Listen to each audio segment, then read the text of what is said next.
What's up, guys? It's Joe, and we're back with what is it now? 9? We're already at week 9. Oh my God, dude, the season is going by so fast.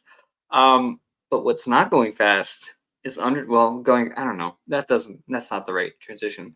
Anyway, Underdog, use code analyst. They're going to match your first deposit up to $100. If your fantasy season is all but lost, but you still want to have some fun, Underdog might be the thing for you to do. And again, if you use code analyst, they're going to match your first deposit up to $100, give you some of that extra moolah to spend. Now, Thursday night game. Luke, Calvin Ridley's on a bye, so I can't bug you about Calvin Ridley this week.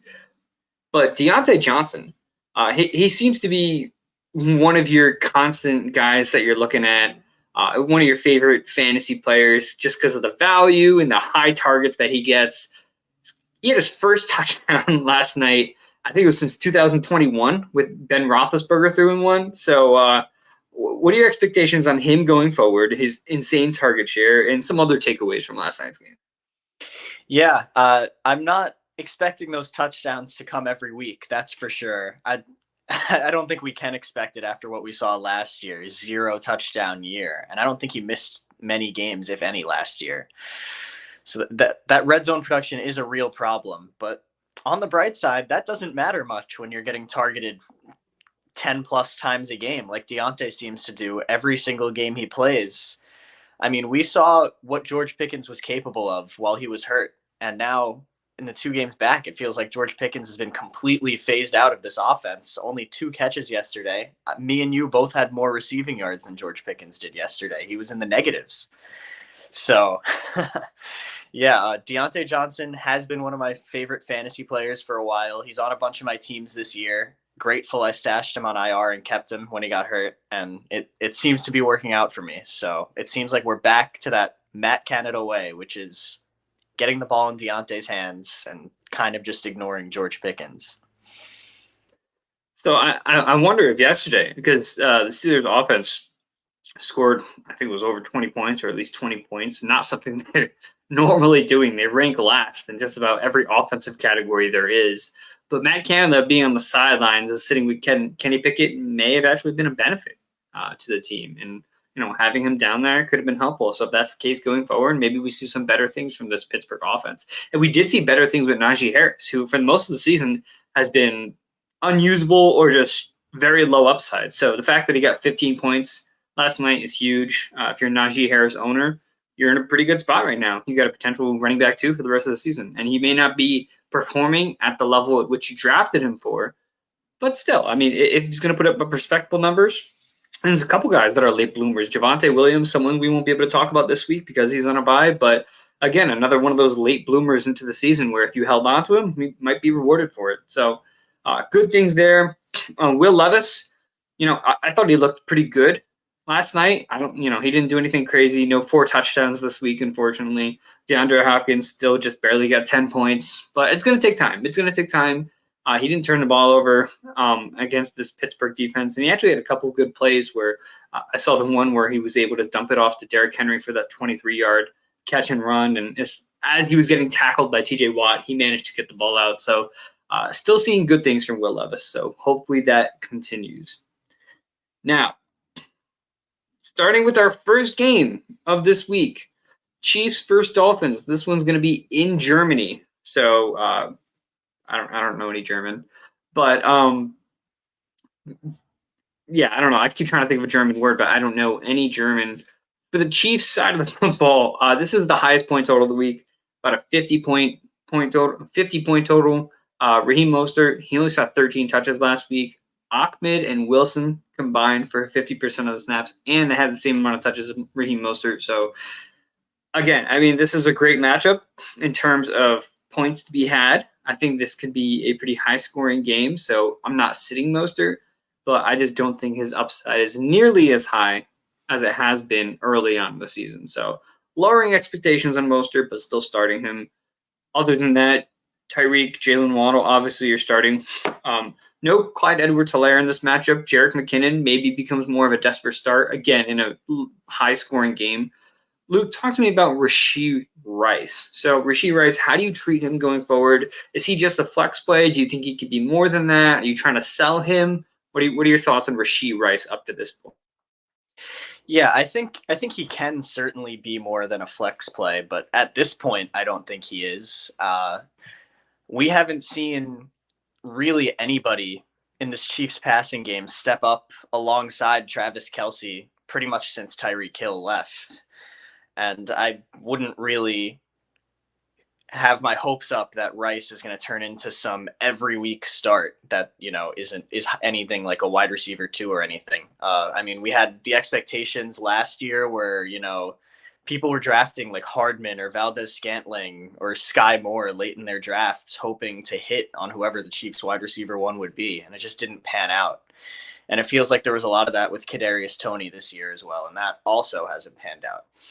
Rice seems to be the number 2 option in this offense when Kelce's covered for whatever reason, but it doesn't seem dependable, especially from a fantasy perspective. So my expectations for the future are low. A flex play this week especially, but in the future as well.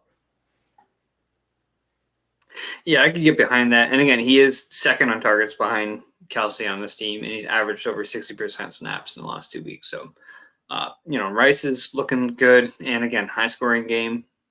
Why not put him in that flex? Moving on, we got Falcons and Vikings. One of the most incredible quarterback matchups I think that we've seen up to this point in the year. We have Taylor Heineke taking on, I think, Jared Hall. I don't even know is it Jaron or Jared? I'm not sure. Okay, cool.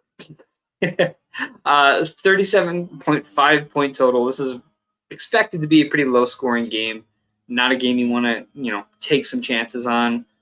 Cam Akers, he's been seeing more of a defined role, more so in short yardage, but Madison is still the lead back of this team. He had 17 touches last week. Luke, how do you value these pass catchers for the Vikings this week and going forward? So this week, it'll be Jared Hall. A lot of people have Addison. A lot of people have Hawkinson. Some people even have KJ Osborne. And how do we value them with Hall this week and then Joshua Dobbs going forward? Yep, I'm not expecting too much out of Jaron Hall. Tough spot for him, obviously. And these rookies that get drafted late don't typically do too much in these spot starts.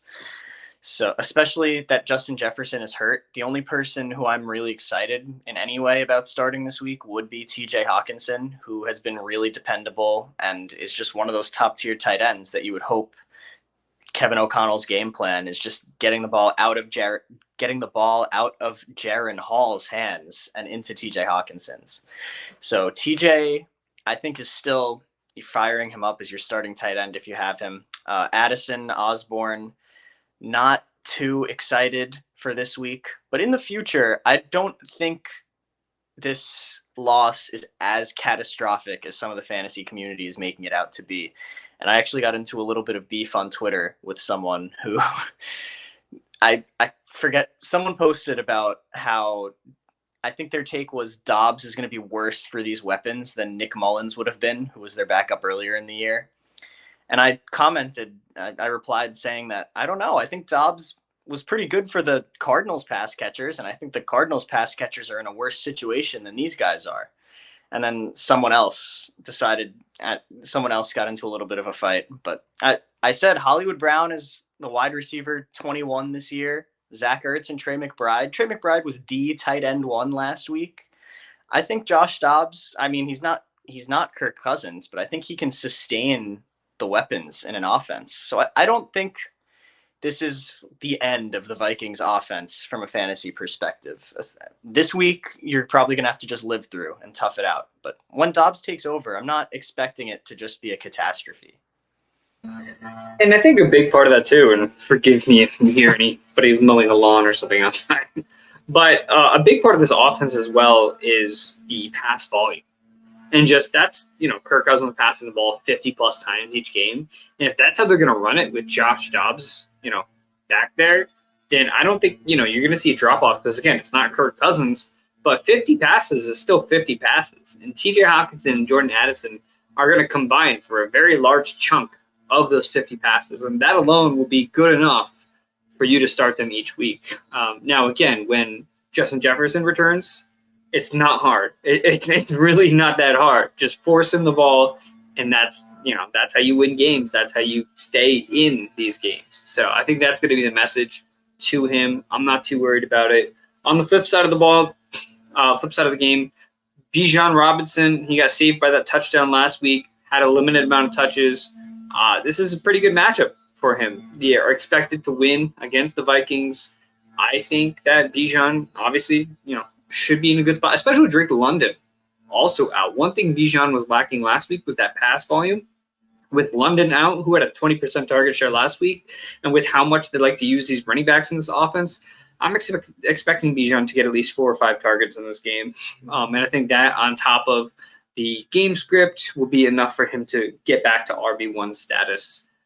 Luke, with Drake London out, are you more interested in Pitts or Jonnu? And again, this is with Taylor Heineke, who at the very least is a more refined passer than Desmond Ridder is.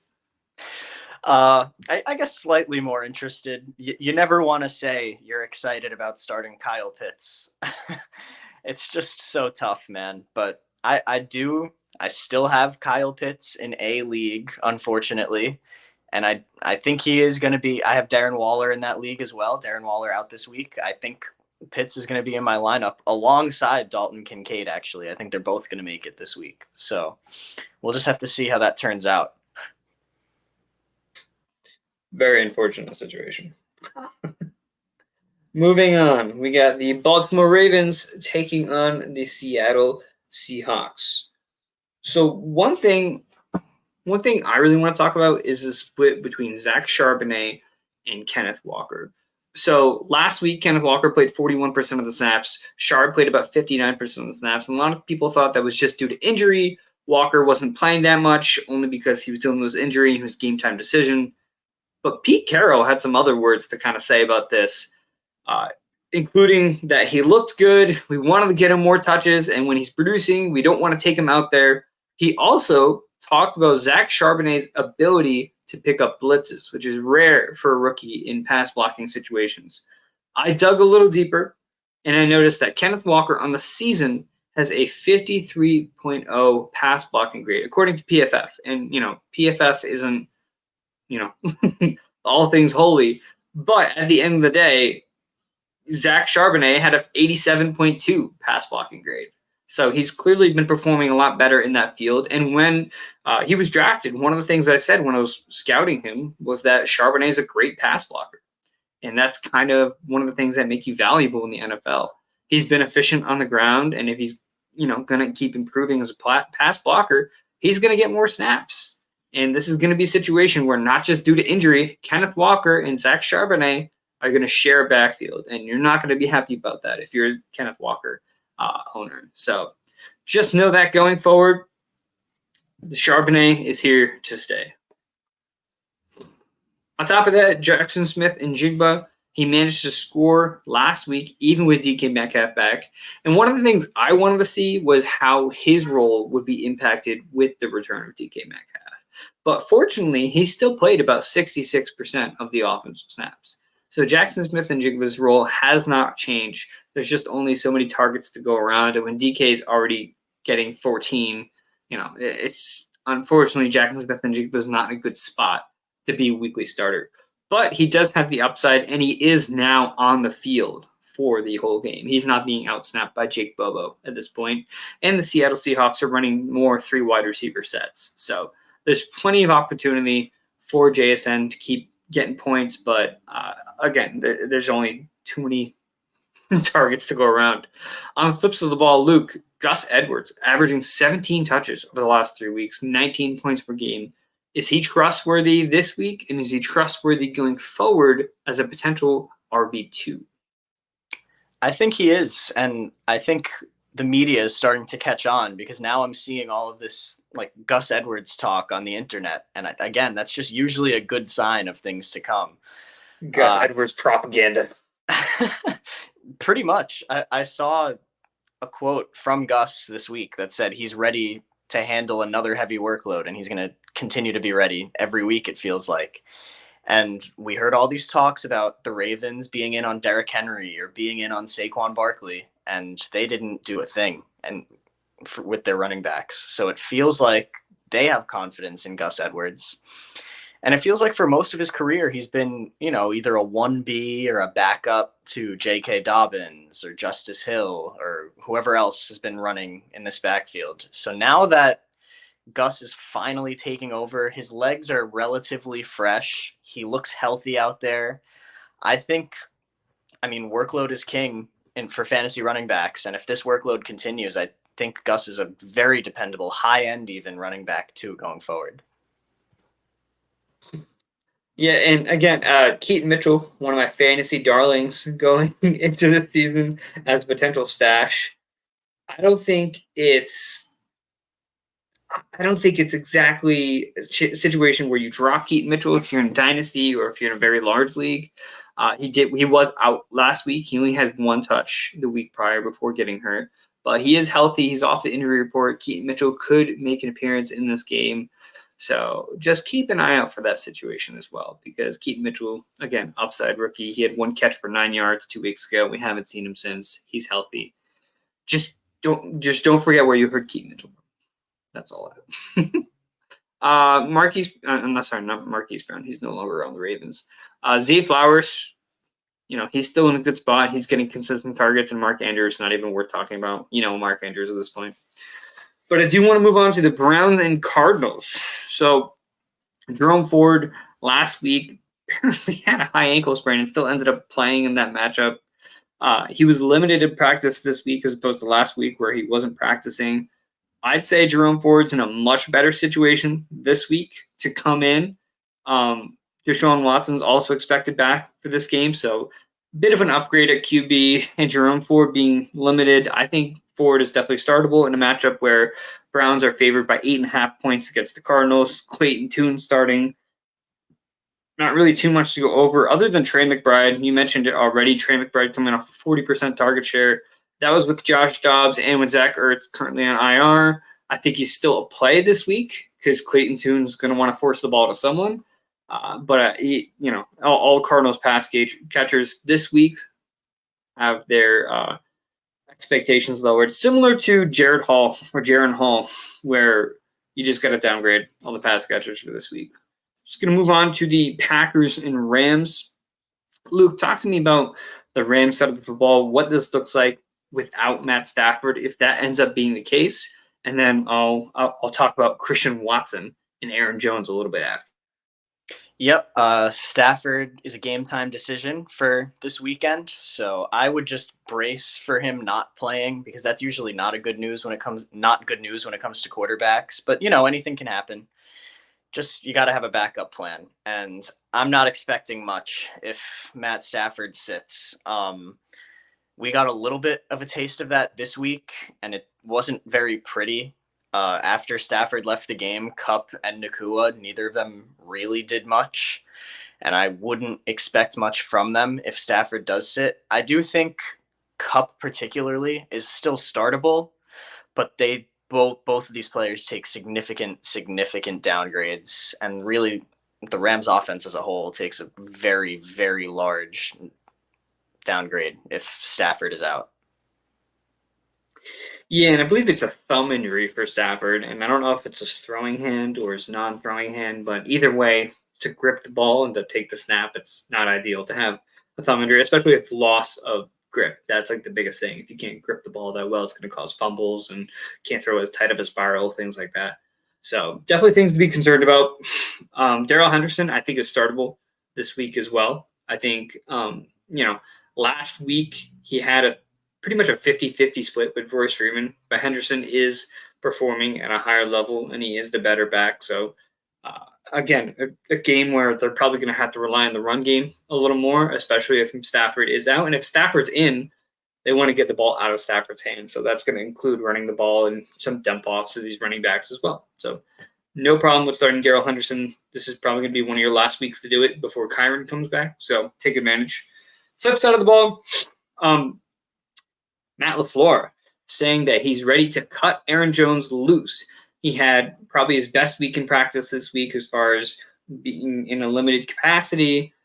This Packers team desperately needs a spark, and I think Aaron Jones in this game where they're expected to be ahead. Rams aren't that great against the run, regardless of Aaron Donald being there. They still have a whole rest of the team that has to account for that running game. So Aaron Jones, if I have him, I'm firing him up this week. I'm saying screw it at this point. You drafted him as your running back one potentially. You got to play him. Also, Christian Watson, I want to touch on. He had a 20% target share last week, and he had about 3 chances to score touchdowns, and none of them came through. So Love overthrew him on a 1-yard touchdown. He missed Watson on a 10-yard touchdown. And he also missed him on a 34-yard touchdown. So if those things happen, or if 2 of those 3 things happen, we would be talking about Christian Watson in a much different light. A big part of this has to do with Jordan Love's inefficiencies, especially in the first half of games. But even recently, it seems like he's been missing that in the second half of games. So, Luke, how do you judge Christian Watson going forward? Are you buying him? Are you selling him? Are you holding him? What do you think? Yeah, I do think it's worth a shot at buying Christian Watson at this point. I mean, that's what we posted this week, and you guys didn't seem to like it very much. We got a lot of Christian Watson isn't doing anything. Why would I buy him? And I mean, that's kind of exactly why you're going to buy him. If you have a 20% target share, you're this explosive play waiting to happen. You are the number one, the main deep threat in your offense. That's what you want on a fantasy team. And if you can get him for nothing because he's, quote, doing nothing, as I'm being told, then that seems like a slam dunk to me. Even if he doesn't pan out, you didn't pay anything to get him. So why not just take a shot? And I don't understand why fantasy owners wouldn't take a shot on a guy like Christian Watson, who's just a touchdown waiting to happen. Yeah, and there's little things that you can do to upgrade your team, and one of those is getting Christian Watson and just kind of having that upside. And Luke, as you mentioned, if you look in the comments on our buy sells, and you're seeing 18 comments saying Christian Watson sucks, that is the exact, that's the proof that you need to go in your league and try to trade for him. Because if that's the general consensus around a player, not knowing the whole situation there, then I think it's worth buying into. And, if Jordan Love starts to get it a little better, a little more together with Aaron Jones doing his thing, maybe him and Christian Watson start to get that chemistry going. Those are the kind of things that you could bet on. And again, if it's dirt cheap to do it, why the hell not? It doesn't make sense. But moving on here, oh my God, I'm lost in the sauce. Texans versus Houston. So we can smooth by this one, as I famously say. Dameon Pierce and Robert Woods are out for this matchup. Devin Singletary, if you have him, looking like a mild RB2 play. I wouldn't expect a workhorse role, and I wouldn't expect him to be overly productive. But again, with Dameon Pierce out of the picture, he is the de facto RB1 on this team. So worth a look. Outside of that, targets have been very spread. CJ Stroud needs to start picking it up just a little bit more. Nico and Dell are obviously the 2 sweethearts on this team right now, but neither of them are seeing consistent, good, healthy targets. Nico's seeing a little extra. Dell's seeing a little extra in the running game, but for the most part, I'm not too interested in these guys. They both have upside. I'd call them both upside plays, but again, there is a risk at 0 as far as the floor goes. For the Tampa Bay side of the football, Rachaad White coming off a big game. Chris Godwin seems to be pulling away with the wide receiver 1 role in this offense. It was Mike Evans early on, but with Baker having no time to throw, it seems like Chris Godwin in the slot has been his go-to lately. So both these receivers are still very startable. Moving on here, Saints versus Bucks. Only player I really want to talk about is Cole Kmet. He had 10 targets last week with Tyson Bagent, 27.8% target share. Justin Fields limited this week, but he's still doubtful for this game.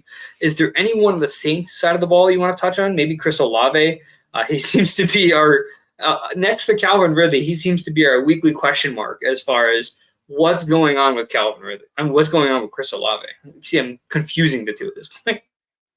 Yeah, and I made a point to note that when the Saints are, playing real football and throwing the ball to their receivers instead of underhanding it to Alvin Kamara every play, they're scoring points. This offense looks good when they're throwing it to Chris Olave, and I don't understand why they don't keep doing it.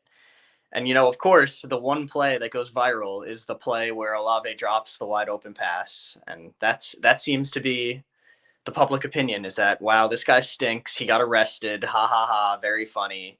Give the ball to Alvin. But no, I think he still led the team in targets this week, I believe. And I don't, I still don't see a reason to bench Chris Olave, especially with this usage.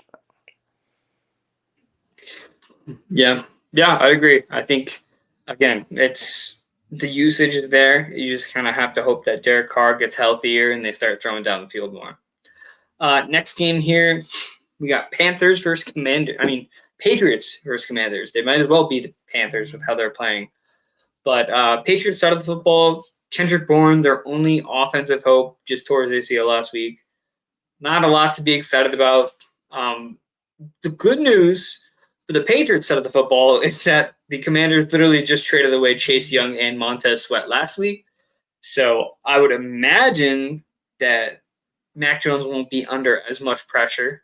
So hopefully that means they can do a little more. I think Demario Douglas, who had a 22% target share last week, he led the team in snaps as far as receivers go. I think he's probably the next guy up.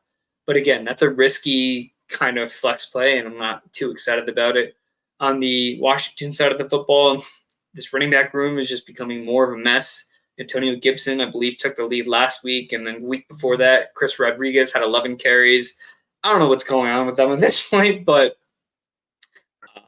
I don't think I'm necessarily buying into anyone other than Terry at this point, and I love Terry this week. He's really been coming on lately.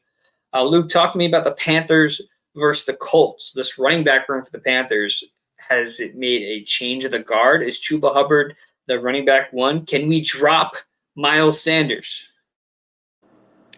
Yeah, and I sort of alluded to this last week. It feels like Chuba Hubbard sort of entered the Miles Sanders week 1 role, and Miles Sanders has sort of been reverted down, and now it seems even worse for Miles Sanders.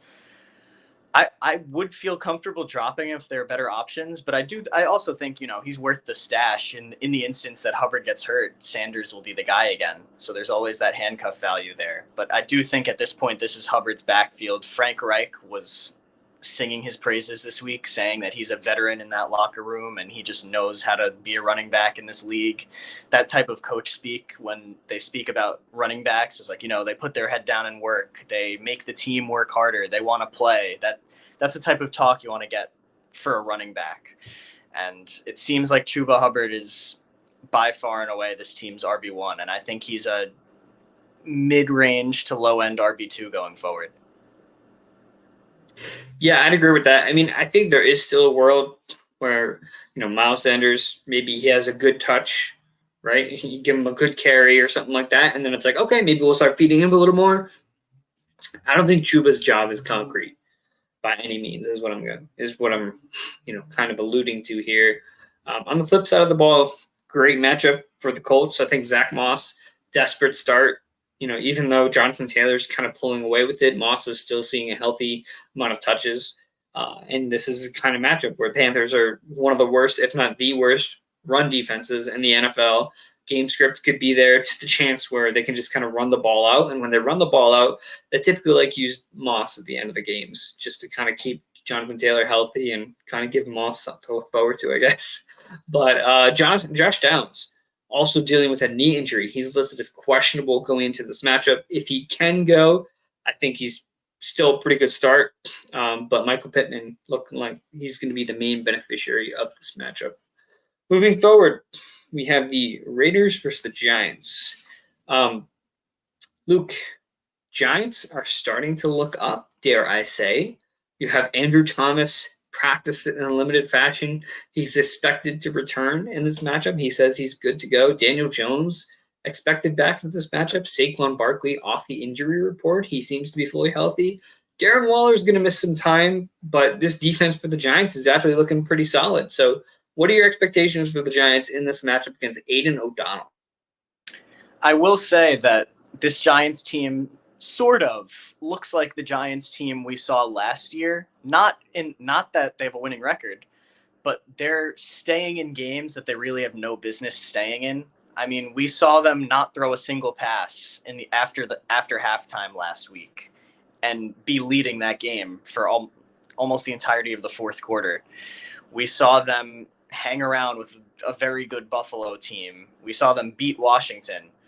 And I think that just kind of goes to show you that this coaching staff knows how to get this team to play. And I think that now that Daniel Jones comes back, this offense will look real again, at least. And this is a great matchup to do it in. You're always a little bit skeptical of these fired coach games. So we'll have to see if the Raiders, come out and play some sort of magical defense out here. But I'm not expecting too much. I think Saquon Barkley is really like a smash play in this game, like top 3 running back potential this week. Again, Raiders run defense isn't very good. Raiders defense as a whole isn't very good. The Raiders offense isn't very good. All signs are pointing to a good game for Saquon, especially with Darren Waller out. And from the Raiders side of the ball, Aiden O'Connell in there. We saw him play once. It seems like Davante Adams was his guy when he played. Aside from that, I think Josh Jacobs actually had 11 targets in Aiden O'Connell's game as well. So Jacobs, I'm very excited about starting. Adams, slight downgrade, but Jacoby Myers, I am really concerned about. Yeah, and I think kind of an not really talked about element is Jacoby Myers being Josh McDaniels' guy, and them forcing Jacoby Myers to ball with Davante Adams on the field, and how much that did not really make sense. So even when you say a downgrade for Adams, it might actually be an upgrade, because I'd imagine that practice this week was heavily spent on getting Davante Adams involved in this offense yet again, because why would you not? How would you not want Davante Adams? So that it's just, if you have Jacoby Myers, if you can sell him, you still have the chance to do so. Eagles versus Cowboys. Fun one here. Eagles side of the football. This is going to be a good game, just kind of in general. I think we kind of end off this Sunday with Eagles-Cowboys, and then after this we have Bengals and Bills. That's a great last 2 matchups to kind of go for on this Sunday. Eagles side of the football, DeAndre Swift, obviously he's a weekly start. A.J. Brown, weekly start. Devontae Smith and Dallas Goedert, both upside plays. I think this is going to be kind of, anytime it's an interdivision matchup, it's always a tooth and nail kind of match. Is that the saying, tooth and nail? I feel like that's, I don't know what the saying is, but it's going to be a scrappy matchup. So I expect them to have to move the ball through the air. Devontae Smith, I'm starting him. Dallas Goedert, starting him. Dak Prescott has actually looked pretty good throughout the air the last 3 weeks, but Tony Pollard in the games that he's played, 50% of his games he has over 15 points, and in 50% of the games he has under 10 points. So in any given week, Pollard could go off. In any given week, Pollard could do nothing. The Eagles are the number 1 defense against running backs in the entire league right now. I don't know, if you have Pollard, are you actually considering benching him for anyone? Or because of the fact that he's 8th in touches and 8th in snaps, are you just kind of throwing him out there and crossing your fingers? Joe will step out for a second. I'll just continue talking about Pollard. I don't think this is one of those usage is king situations, because as he said, the Eagles are the number 1 defense against running backs in the league from fantasy perspective. And Tony Pollard has been booming and busting a lot this season. So I think this is a setup to be what could be a very dangerously low scoring week for Pollard. And even if the game script goes his way, the Eagles defensive line is just one of the strongest and deepest lines in the league. So I think he'll have a tough time. Missed most of that. Had a little cold going on. But yeah, I agree with everything you said. Reasonable. All right. Bengals, Bills. Let's finish this off here.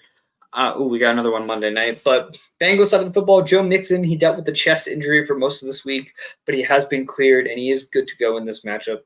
We warned you guys between, the doctor, right, and Dr. Niffen, and between us. We told you Joe Burrow was going to be back. We told you to buy low on this offense. And if you bought low on Joe Mixon like I did in one of our leagues, you're in a good spot. And Joe Mixon seems like he's going to be good going forward. Joe Burrow looks like he's going to be great going forward. T. Higgins, again, a little bit on the lower side when you have Jamar Chase in there, but the upside is still there for a guy like T. Higgins to perform. So not really worried about that. Bills side of the football, Dalton Kincaid, I mean, he's a tight end 1 at this point, right? I mean, if you have Dalton, let's do another would you rather. Dalton Kincaid or Kyle Pitts? Dalton Kincaid for sure. I had to give you an easy one. Kyle Pitts. Why would you even say that? Dalton Kincaid or Trey McBride? I think Kincaid for this week. Kincaid or Goddard? I like the safe play in Kincaid, but obviously, if you're going for upside, you could always shoot for Goddard later. These are both 4 o'clock and 8 o'clock matchups. Another fun one, Kincaid or Hawkinson with Jared Hall? I think Hawkinson is probably the play there. He's just in that sort of, don't bench him territory. Okay. Yeah, I could get behind that. Sweet. I had a couple others, but I think, it's like I was going to say Jake Ferguson. Obviously, it's still Kincaid. But, yeah, so I think Kincaid's probably top 3, top 4 this week as far as tight ends go. So if you have them, you're in a good spot. Luke, why don't you take it away with this last game? We got the Jets versus the Chargers. Yeah, I want to take some time to talk about Breece Hall here. Breece Hall, who, good friend of the show, Alex Caruso on X, formerly known as Twitter, mentioned that Breece Hall is looking like a league winner this year, and I would have to agree with him. Breece had, in his last 3 games, I think his lowest finish is RB7 overall. And with the way the Jets offense is looking, it looks like it's come back down to earth a little bit, and it looks like their new game plan is just get the ball in his hands. They're throwing the ball to him. They're running the ball with him. Dalvin Cook is an afterthought at this point. I mean, Michael Carter out-snapping him, and he's not getting too many snaps himself. So this is the Breece Hall show at this point. And aside from Garrett Wilson, this is pretty much all the Jets have going for them. So they have been feeding Breece Hall, and it's been working. I expect it to continue. And Breece Hall, I mean, you're firing him up every week as probably your RB1 at this point. Very likely you're one of your best fantasy assets. So very excited, especially in this matchup against the Chargers, for him to put up a potentially overall RB1 finish this week. Here to hurt you. Yeah, you heard it here first. Luke is projecting that Breece Hall will be the running back 1. That's a guarantee coming from Luke. Chargers side of the football, we're hoping Austin Eckler kind of keeps up what he did last week, very heavily involved in the passing game. Keenan Allen kind of falling behind a little bit in terms of, early on it looked like he was going to be a top 3, top 4 kind of receiver, but he's calmed down a little bit. Potentially could come back here, but Sauce Gardner is going to be all over him. We'll see. I mean, he doesn't travel necessarily, but they'll have to find a way to get Keenan Allen the ball if they want a chance at winning this game. I think that's going to do it for this week. Thank you guys again for listening. Remember to use code ANALYST on Underdog and match your first deposit up to $100. And we'll see you guys next week.